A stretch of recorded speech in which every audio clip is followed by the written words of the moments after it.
Hey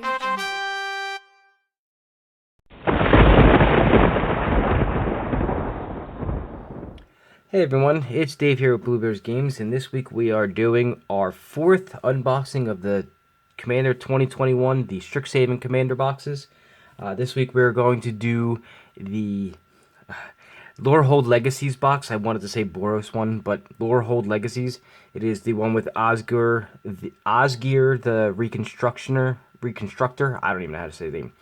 So we're going to go ahead and open the box. We're going to go over it, and we're going to talk about it. So I will give my upgrade options as soon as we are done. I want to first make a mention while I'm opening the box up. I'm happy to see that while it's partially a commander that literally can do two things, let me show you that we've got the, once again, you can cut this out if you want. Got the punch outs and everything, and then the box. You can do this in several directions. It's one of the very few, if not the only, non-commander for red-white that will be a, I can't think of the word off the top of my head because I'm trying to get everything out of here. So, once again, one of the inserts, nothing special there. What do we got here? The red-white life counter, a little stiff just like the last one is. So those are in there as well, and then we've got the deck. And I'm looking for Voltron Commander, by the way, is what I'm looking for. It can be a Voltron Commander, but it doesn't necessarily mean it has to be. It's the first one in a while. If ever, off the top of my head, I can't think of any others that you couldn't for red-white. This one doesn't have to be. So that's nice to see that they finally did change some direction. So I'll read off to you what Osgir does. 1 white, 1 red, 2 of any for a 4/4, so 4 to cast 4/4. It's a giant artificer. Has vigilance. And has 1 and sacrifice an artifact. Target creature you control gets +2/+0 until end of turn. So obviously it can be a Voltron commander in a small difference. It's a little different than, you know, just putting enchantments on it. You can actually use artifacts, so like equipment, and you can sack them to get more damage through. But that's not the main focus of this deck. The other ability is X. Tap it. Exile an artifact card with mana value of X from your graveyard, and then you create 2 tokens that are copies of the exiled card, and you can only activate that as a sorcerer, unfortunately. And that's the thing that they're focusing on. That's the thing that I'm going to focus on for my upgrade section. So let me get started on this, and we'll go from there. All right. So in the box, the second commander is Alibu, Ancient Witness. Other artifacts you control of haste, so that's not bad to have in here as a secondary. I'm not going to read off everything, just like before. I'm just going to go over and read off the names, and then you guys can read them as you go. We got Secret Rendezvous, Reconstruct History, Rip Apart, Lorehold Campus, Study Hall, Darksteel Mutation, a Dispatch, a Dispeller's Capsule, a Return to Dust, not bad, Sanctum Gargoyle, a Faithless Looting, because every red deck has to have a Faithless Looting, Quicksmith Genius, Thopter Engineer, a Boros Charm, good card to have, obviously an Arcane Signet, a Boros Locket, a Burnished Heart, a Commander Sphere, a Hedron Archive, an Ichor Wellspring, interesting inclusion, not bad actually, Meteor Golem, a Mind Stone, a Mycosith Wellspring, I'm wondering if the third one of that set is in here, Pilgrim's Eye, a Soul Ring, an Unstable Obelisk, that's not bad either actually, it's nice for a mana rock and it counts as a defensive spell. An Ancient Den, which makes sense. Oh, my upgrade god, I was going to suggest these. I didn't realize they were already in here. Boros Garrison. Angel of Ruins. And we're already on the rares. Archaeomancer's Map. One of the better inclusions, so I'm going to sit here for a second and let you read it. I'll actually read it, actually. When it enters the battlefield, search your library for up to 2 basic planes cards. Reveal them, put them into your hand, and then shuffle. Whenever a land enters the battlefield under an opponent's control, if that player controls more lands than you, you may put a land from your hand onto the battlefield. Really good card. I like this card. Bronze Guardian. Dig Site Engineer. It's not a bad one either. Excavation Technique. Lorehold Clockwork Scholar. The best card in this whole, I think, Commander 2021 is Monologue Tax. And I'm going to read that one to you as well. That's a 30-cast enchantment. Whenever an opponent casts their second spell each turn, you create a treasure token. It helps go with the theme here, and I'm going to show you that theme on the upgrade guide.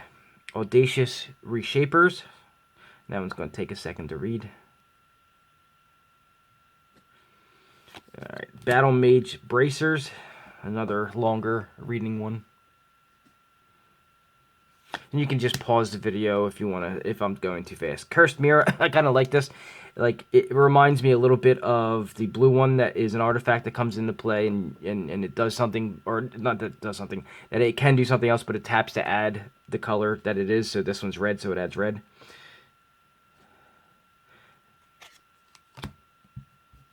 Lelia, the Blade Reforged. Ruin Grinder. Wake the Past. It's a good one. It's expensive, but it's worth it. Triplicate Titan, one of the better ones. I actually like this a lot too. Reminds me of the 6/6 that turns into 2/3/3s. Cleansing Nova, board wipe. Route, one of the better. I like the fact that you can make this an instant. And it destroys all creatures. Sun Titan, which is in every white deck in the man when it comes to Commander Precons. Chain Reaction. Combustible Gearhulk, one of the worst Gearhulks of them all. Duretti actually fits into this deck very well. I'll give you a second to read it. It takes a while. And again, you can pause the video if you want to sit on it for a second to read it. It's not that bad. Or you can use the MTG Familiar app and pull it up, or the Gatherer. Felden of the Third Path, really good in this deck. Hellkite Igniter. And let me grab the second pile. The card that was worth the most money right off the bat from when this deck was first released is Hellkite Tyrant. Horde Smelter Dragon. Sub-Dragon theme here. PNLR for some Thopter tokens. Kor Kadim, the Prevailer. For that, you can actually use this. This is actually a deck. This is a deck that they use for equipment. Bosch, Iron Golem. It's been a while since this has been seen print. Duplicant. Key to the City. Not really that great. Not a big fan of it. I understand that, it can help, but I don't really like Key to the City. Mere Battlesphere. Great for token generation. Scrap Trawler, and we're going to go into that one a little bit more later. Sculpting Steel. I remember this card wasn't anywhere to be found except for in an older set. Solemn Simulacrum, again in every deck known to man. For Precon, Steel Hellkite. Steel Overseer. 1,000-Year Elixir, great reprint. It's been a while since they've had this come out, so it was a great addition. Probably could have been used in more than one deck, but whatever. Battlefield Forge, Exotic Orchard, Slayer Stronghold. I think I actually said something about that. I did. Alright, it's already in here. I was going to suggest that. Temple of Triumph, so I got to take that out of my suggestions. Command Tower.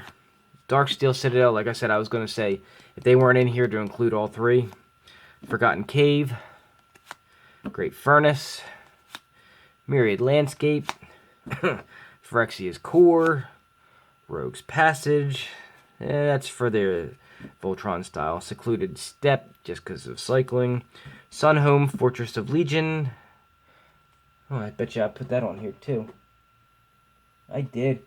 Alright, so I've got to make some revisions here because I didn't realize they were in the deck. Alright, Temple of God, and then mountains and plains. You've got the very thick commander that they now include instead of the oversized. That's etched, and then treasure tokens galore, and I think that's a great opportunity to go over that this deck can actually use treasure tokens, if done right, a lot more than they even did. So that's what's inside the box. Alright, so let me go ahead and do this. I'm going to put this down here. We're going to show the commander throughout the whole video, and then I'll show you some upgrades. So I'll be right back in 1 second. Alright, so what we're going to do is we're going to start off on the upgrade section with the lands, as I always do. This is going to be very basic. There wasn't a whole lot that red-white can do outside of what they already put in here. So we're going to start off with what I call the Holy Trinity. We're going to go Plateau, Sacred Foundry, and Arid Mesa, which is the dual land, or OG dual land, the Shock land, and of course the Fetch land. Second after that, we're going to go Cliff Top Retreat, then Rugged Prairie, and Spectator Seating, and that is the check land, the filter land, and then the bond land. Next down, we're going to go, if you get desperate, we're going to go with the pathway, which is Needle Verge and Pillar Verge pathway, or a Sun-Baked Canyon, or a Fury Calm Snarl. And those are if you're really desperate. So keep that in mind. That's for, like, budgetary reasons. Going down the list, and the last things that I have here, I was going to actually suggest the Slayer Stronghold and some Sun Home, but I didn't realize they were in there. I thought I had seen everything. I didn't. So we're going to skip all that, and we're going to go with Inventor's Fair, because the way I would build it would be with a lot of artifacts. Buried Ruin, again with artifacts, and Glimmervoid because artifacts. So not a heavy section, just because there's not a lot. If it's not a Voltron style, there's not a whole lot more. I mean, it is what it is. There's not a lot of support with red-white. For ramp, we're going to go a little different on this section. So normally I usually do certain things. We're going to go with all things at sacrifice, because you want artifacts in the graveyard so you can use Osgur's second ability and make more, and then keep doing it over and over again. So we're going to start off with things like Armillary Sphere. You can sack it to go get lands. Braidwood Sextant and Expedition Map. All three are great for something like this, because then you can sacrifice them, go get your land, either in your hand or in play, and then you can use his ability to put 2 copies of them out, so you've got extra use of them. Wayfarer's Bauble also can be used. A Wildfield Scarecrow. We saw Burnished Heart. You can add Wildfield Scarecrow to that list as well. And a Wanderer's Trig, because again, all 6 of those that I just suggested all sacrifice, and then can be put back into play and make 2 copies of them with Asgeir. Something a little cheeky would be like a Lotus Bloom or a Mox Tantalite, because when you make the copies, they don't have that time counters that they have to be put on, because they're just put into play. So that's something nice to do. Or a Lotus Petal, because you sacrifice it and then you exile it from the grave using his ability, and you can put 2 more out, and it's a little bit of ramp. And actually, what's really funny is that this is the first time I'm going to honestly say Jeweled Lotus really fits very well in this, because you can use it over and over and over again. So there's that too. A Commander's Sphere. I don't often do 3 converted mana cost mana rocks for people. For this deck, it works because you can sacrifice it to draw a card, or you can use it to add the color you need. And then there's Letter of Acceptance. That's one that I don't normally. It's new, so I haven't suggested it often yet. It'll be suggested more in the coming days. Alright, so that's the ramp section. That's the direction I personally would go in. For creatures, you got stuff like Akiri Line's Slinger, or Arcbound Crusher, because you're having artifacts come in play a lot, or Arcbound Ravager. Again, same thing. You can move the counters around because you have artifacts coming into play. You can just swap them around. If you wanted to be really expensive with this, I really don't suggest this, but you can go with Argivian Archaeologists all the way from Antiquities, so you can bring things back. If you want to go cheaper on that, you can go with Auriok Salvagers, and you can get things that cost 1 or less mana back, which is stuff like the Jeweled Lotus and the Mox Tantalite, Lotus Petal, and Lotus Blooms, stuff like that. I think Expedition Map is one, so you can get other things back. So in case Osgur is removed from the field or you don't have him in play, you can still rotate them, or I'm sorry, not rotate them. You can still recur them and get them back and put them into play. And then you have Dockside Extortionist, which puts a lot, if you're playing against a lot of artifact decks, you get a lot of treasure tokens, and this is where the treasure token theme I talked about a little earlier comes in. You can actually do a full-on treasure token theme here if you wanted to, and take a real good advantage of it. So that's something to keep in mind. You can do Dross Scorpion. I believe when it comes into play, it's the one that untaps another artifact, something like that. I'll have it up here so you can see. Aethersworn Canonist, because technically you'll be playing mostly artifacts, so it shouldn't affect you all that much. And hopefully your opponents aren't. And then Goblin Engineer, so you can keep rotating or recurring artifacts or changing out what artifacts you want in play. Same thing with Goblin Welder. Goblin Welder or Kuldotha Forge Master. You can sacrifice artifacts to bring another one from your library into play, so that'll help too. Or you can do, and as I said before, treasure tokens, you can do Goldspan Dragon, so that you can use that to tap them instead of sacrifice them. So, it's up to you. Another theme you can go with is, as the, I keep saying, I'm going to say recurring. So you can keep recurring artifacts. There already is a Scrap Trawler in the deck, but it's got a couple partners to go with it. So the first three are Junk Diver, Mirror Retriever, and then Workshop Assistant. They all are artifacts that when they die, you can bring an artifact from the graveyard into either your play or either into your hand or into play. The next one down will be Tashar, Ancestor's Apostle. That brings back artifacts as well. And then the last two I'm going to mention are things that match one that's already in here. Wormcoil Engine, which is what I was talking about earlier, and Phyrexian Triniform, because when they die, they create excess tokens, so you can loop them back and forth and create a whole bunch of tokens. So those are just a couple of the creatures I would suggest.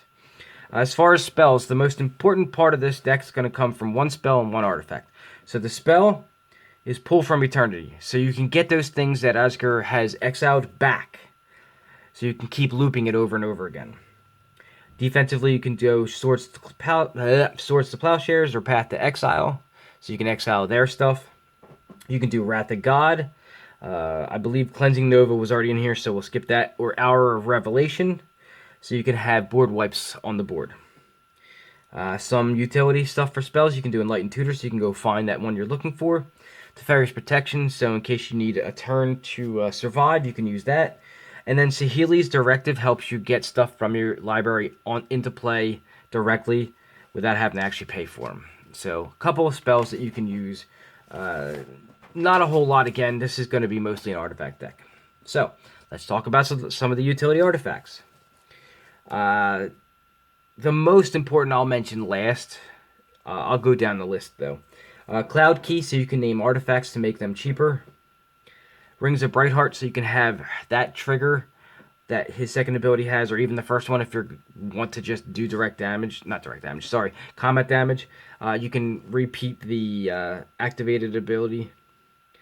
And Mystic Forge, I have recently learned that Mystic Forge in my Urza deck is probably the key to infinitely just doing whatever you want at any time. Mystic Forge actually does more work than I ever imagined.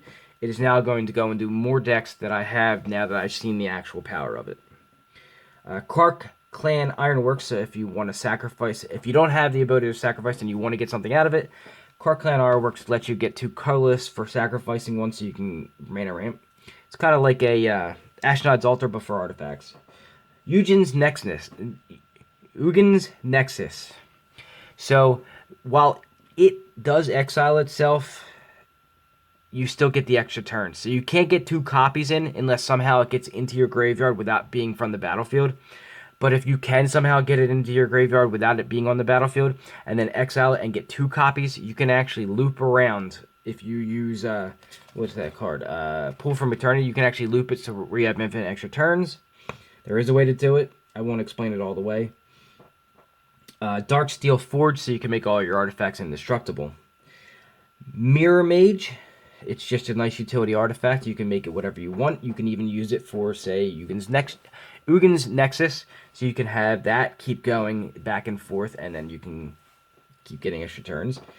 Unwinding Clock, so you can keep on tapping during other people's turns for your artifacts. Or Mycosynth Lattice, you can actually do to make everything an artifact and not worry about it.